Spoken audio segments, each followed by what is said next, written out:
Semarang yang luar biasa yang hebat-hebat. Moga Bapak Ibu kita awali dengan memanjatkan puji syukur kepada Allah Subhanahu wa taala karena atas izinnya kita dipertemukan di tempat ini. Selanjutnya saya menyampaikan terima kasih kepada SMA Negeri 12 yang sudah menerima kami TPPDK untuk bisa bersama-sama sharing di SMA Negeri 12 ini. Bapak Ibu, Mas Fajrul, apa Mas? Kalau saya tanya Mas, apa sih terkait dengan transformasi digital itu apa? Perkembangan digital. Kalau dengan apa?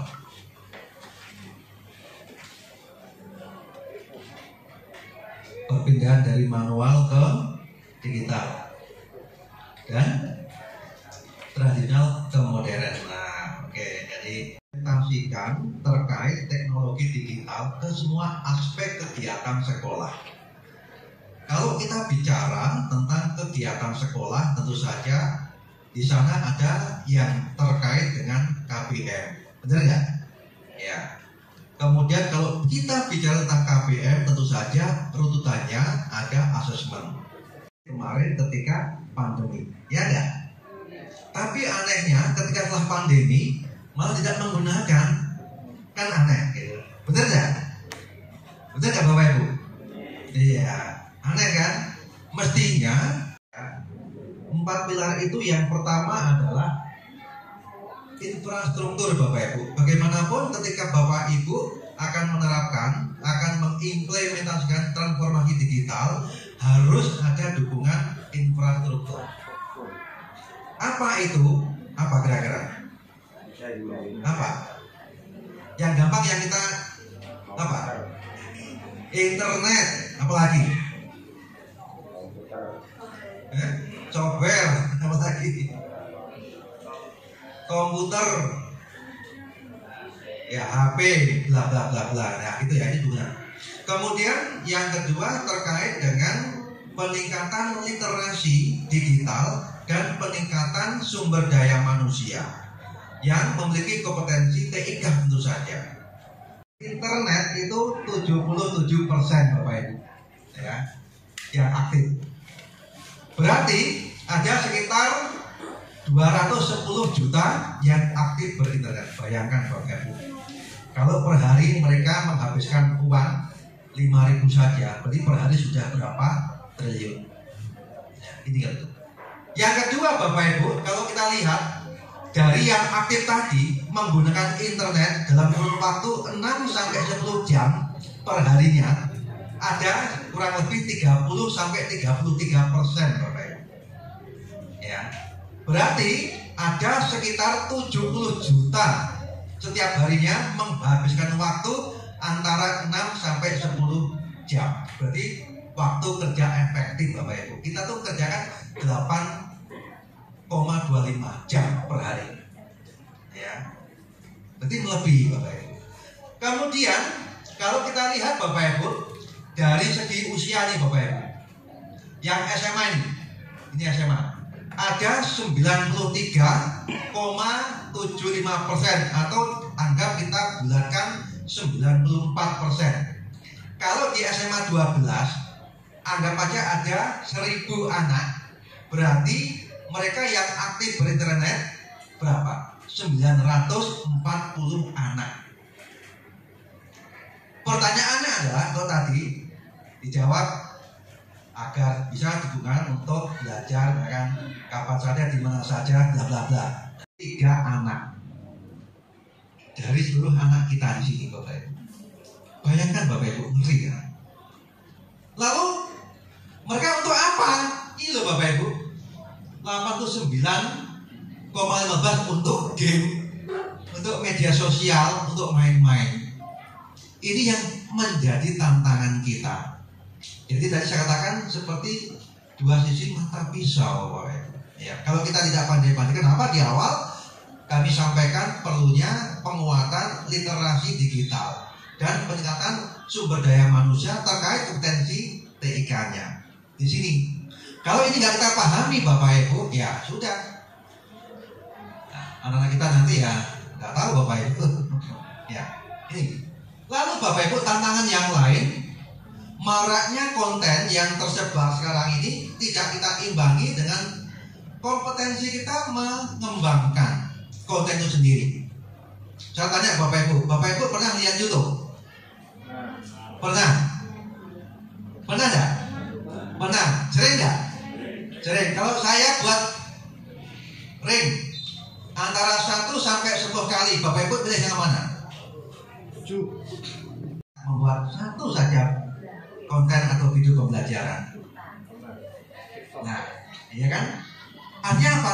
Nggak imbang tuh, nggak imbang. Ya, padahal kita punya kemampuan sebenarnya untuk mengembangkannya. Apalagi kita sebagai seorang guru, mestinya kita bisa mengembangkan itu. Nah, ini Bapak Ibu.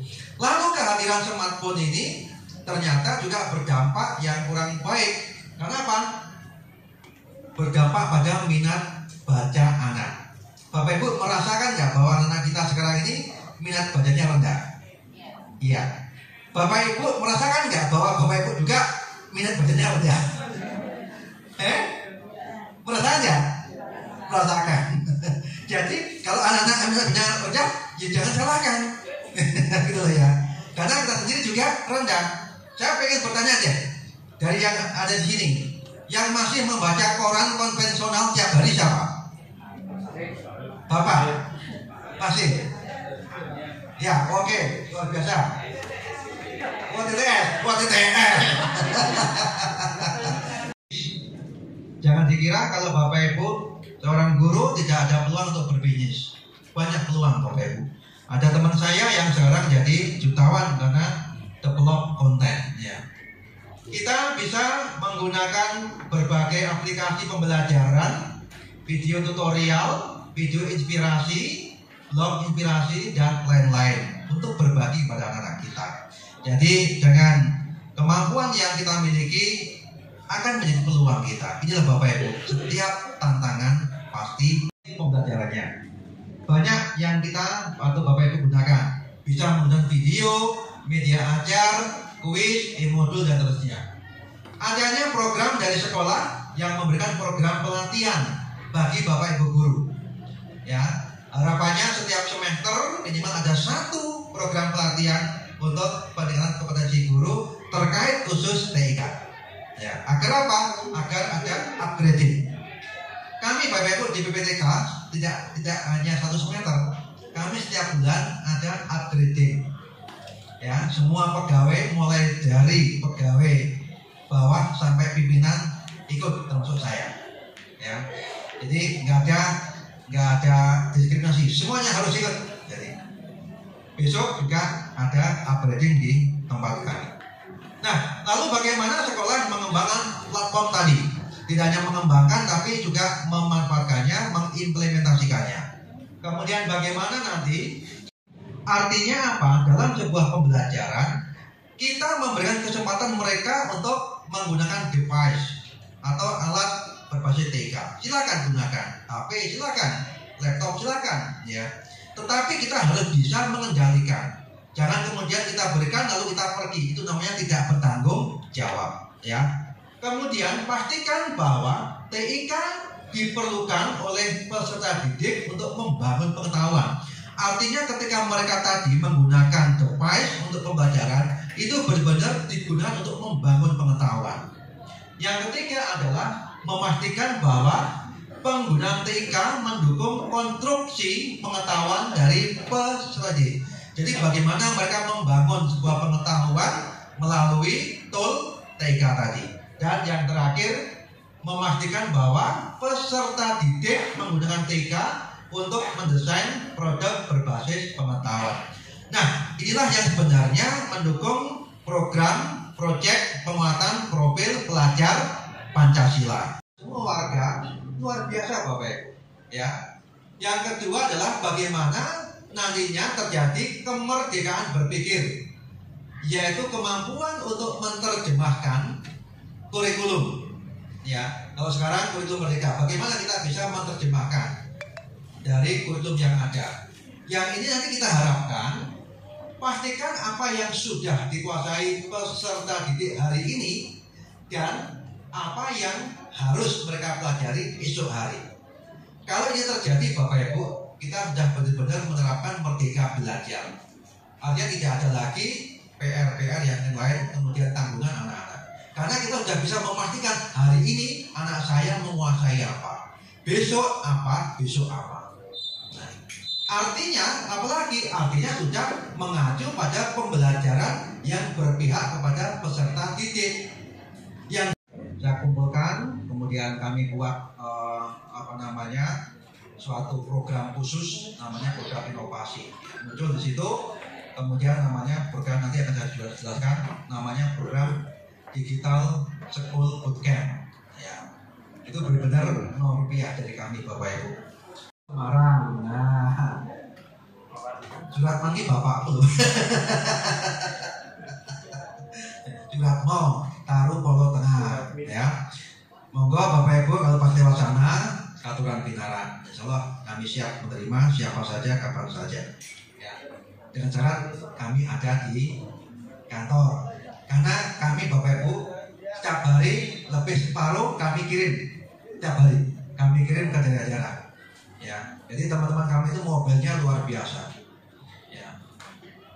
Bahkan mungkin seminggu nggak pernah pulang itu biasa. Ya, seminggu nggak pulang itu biasa. Oke. Nah, diberi amanah oleh Pak Gubernur untuk pengembangan terkait dengan TIK untuk pendidikan dan kebudayaan yang harus melayani sekolah yang ada di seluruh Jawa Tengah. Ya. Bahkan kemarin Pak Gub langsung menyampaikan ke saya, Pak kalau bisa jangan hanya di Dikmen Pak, Dikda juga iya. Ya siap Sendiko Bapak, saya begitu karena ya perintah atasan harus kita laksanakan ya, meskipun nggak ada di anggaran. Tapi alhamdulillah Bapak Ibu, lagi-lagi dengan kolaborasi kami bisa melatih guru-guru SD, SMP, bahkan PAUD saya latih tanpa anggaran ya. Dan itu sudah saya laporkan kepada beliau. Nah, ini Bapak Ibu tugas kami. Ini tuturnya. Oke. Nah, kami punya bidang-bidang namanya bidang pengembangan, bidang pemberdayaan, lalu bidang yang terkait dengan perangkat daerah ya. Yang intinya kalau bidang pengembangan TK, ya pengembangan TK. Itu intinya Bapak Ibu. Ini yang kami kembangkan Bapak Ibu, ada namanya augmented reality, video game, video, audio pembelajaran termasuk media pembelajaran ya. Bapak Ibu nanti semua ini Bapak Ibu bisa akses di Jateng Pintar. Nanti akan saya tunjuk alamatnya. Semua ini bisa diakses di Jateng Pintar. Sudah ada ribuan yang ada di sana ya. Dan sudah dipakai oleh juga ribuan guru dan ribuan peserta didik. Sayangnya SMA 12 belum menggunakan karena jauh dari BPTK. Pembinaan karier berupa gelar karya. Kami memberikan fasilitas Bapak Ibu untuk berkreativitas ya, berupa lomba Bapak Ibu. Ini sudah kami berikan bertahun-tahun ya. Hadiahnya cukup besar Bapak Ibu, ratusan juta. Lagi-lagi belum ada satupun guru SMA 12 yang ikut serta karena memang jauh dari BPTK. Tahun ini akan kita buka lagi di bulan April Bapak Ibu. Silahkan, kalau kemarin belum tahu, sekarang saya datang, saya beritahu ya, akan ada lomba ya, lomba peningkatan kompetensi. Ketika Bapak Ibu nanti lomba dan berkontribusi kepada Jateng Pintar, kami akan memberikan sertifikat dan kami akan memberikan surat keterangan yang insya Allah bisa Bapak Ibu pakai untuk menunjang PAK. Ya, teman-teman yang tim PAK mana? Buat karya inovatif dari digital itu termasuk karya inovatif. Tinggal nanti dilampiri, disertai dengan dokumen-dokumennya, di print, kemudian diberi keterangan. Nah, termasuk nanti dari sertifikat itu nanti bisa menjadi karya inovatif di sekolah yang viral Bapak Ibu. Ya. Sudah pernah membuka YouTube-nya BPTK? Belum. Coba sekarang coba Bapak Ibu pegang HP-nya coba. Saya pengen lihat Bapak Ibu punya HP bagus atau tidak. Ya. Atau punya pulsa atau tidak? Atau jangan-jangan tidak ada WiFi di sini. Pak Sis kok banyak banget ya. Bukan ya. Coba jalan, klik di YouTube, Ya, klik YouTube, klik BPTK, nanti akan muncul YouTube-nya BPTK. 3T, terjauh, terluar, bukan tertinggal, jangan sakit, terpencil. Ya, itu benar Bapak Ibu. Bapak Ibu pernah dengar namanya kampung laut? Jengom Cilacap ngerti gitu nih. Ya? Ngerti. Nanti pernah ke sana toh? Udah beberapa kali. Oh, berapa kali? Udah pernah ke sana. Tapi kan banyak yang belum pernah ke sana. Meskipun orang Cilacap. Ya. Kampung laut itu ada di ujung Cilacap, di ujung Pulau Nusa Kambangan, berbatasan dengan Pangandaran. Betul ya? Nyebrang. Nek Pak Karyono tiap dino rono orang mungkin. Kota Semarang. Ya, karena kami